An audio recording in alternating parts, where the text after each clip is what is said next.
Hi friends, welcome to SK innovations. இன்றைக்கி நம்ம என்ன பார்க்க போகிறோன்னா ரொம்பவே யூஸ்ஃபுல்லான டிப்ஸ் தான் பார்க்க போகிறோம். அது என்னென்னா, நம்ம வீட்டில் இருக்கக்கூடிய பழைய கத்திரிக்கோலாக இருந்தாலும் சரி, கத்தியாக இருந்தாலும் சரி, அதோட ஷார்ப்னஸ் போயிடுச்சுன்னா வீட்லேயே அதை எப்படி நல்லா ஷார்ப்பாக பண்ணலான்னு பார்க்கலாம். பாருங்கள், இந்த சிசர் தான் நான் உங்களுக்கு இன்றைக்கி ஷார்ப் பண்ணி காட்ட போகிறேன். ரொம்பவே கஷ்டமாக இருந்துச்சு கட் பண்ணுறதுக்கு.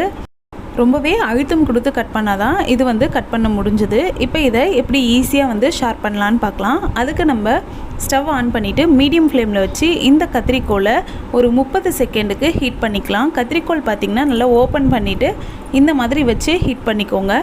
ரொம்ப பழுக்க காய்ச்சணுன்ட்டுலாம் அவசியம் இல்லை. லைட்டாக ஒரு 30 செகண்ட் இது சூடான மட்டும் போதும். ஒருவேளை நீங்கள் சூடு பண்ணாமல் இந்த டிப்பை ஃபாலோ பண்ணிங்கன்னா அந்தளவுக்கு எஃபெக்டிவான ரிசல்ட் கிடைக்காது. அதனால் குறைஞ்சது ஒரு 30 செகண்டுக்காச்சு சூடு பண்ணிக்கோங்க. 2 சைடுமே நல்லா திருப்பி சூடு பண்ணிக்கோங்க. இப்போ இதை சூடு பண்ணிட்ட பிறகு உங்கள் வீட்டில் இருக்கக்கூடிய ஏதாச்சும் செராமிக் கப்போ பிளேட்டோ எடுத்துக்கோங்க. அதோட கீழ்ப்பகுதியில் பார்த்திங்கன்னா லைட்டாக செராமிக் கோட்டிங் இருக்கும். அதில் நம்ம இந்த கத்திரிக்கோலை சூடாக இருக்கும்போதே இந்த மாதிரி தேய்ச்சி விட்டுக்கலாம். கையில் சூடு பட்டுடாத அளவுக்கு பார்த்து செஞ்சுக்கோங்க. செராமிக் தான் யூஸ் பண்ணணுன்ட்டு இல்லை, ஏதாச்சும் அலுமினியம் ஃபாயில் ஷீட்டோ இல்லாட்டி நம்ம பாத்திரம் தேய்க்கிறதுக்கெலாம் யூஸ் பண்ணக்கூடிய ஸ்டீல் ஸ்க்ரப்பரோ இருந்தால் கூட நீங்கள் ஷார்ப் பண்ணுறதுக்கு யூஸ் பண்ணிக்கலாம். அது எப்படி பண்ணணுன்னா, சிசரை வச்சு அந்த அலுமினியம் ஃபாயில் ஷீட்டை நல்லா கட் பண்ணணும்.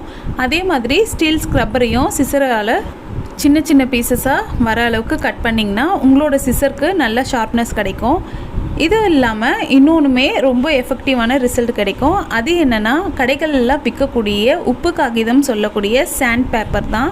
இது 10 ரூபாய்க்கு உங்களுக்கு நல்ல பெரிய ஷீட்டே கிடைக்கும். ஒன்று வாங்கி வச்சிங்கன்னா 1 வருஷத்துக்கு மேலேயே உங்களுக்கு யூஸ் ஆகும்.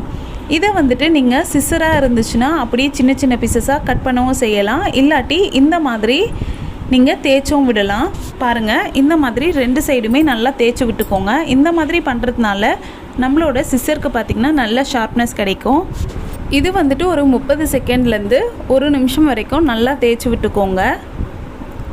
இப்போ நான் உங்களுக்கு தேய்ச்சிட்ட பிறகு அதே பேப்பரை கட் பண்ணி காட்டுறேன் பாருங்கள்.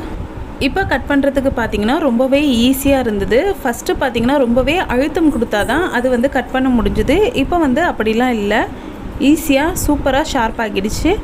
இது கத்திரிக்கோல்ன்ட்டு இல்லை, உங்கள் வீட்டில் இருக்கக்கூடிய கத்தி எல்லாமே நீங்கள் இதே மெத்தடை யூஸ் பண்ணி ஷார்ப் பண்ணிக்கலாம்.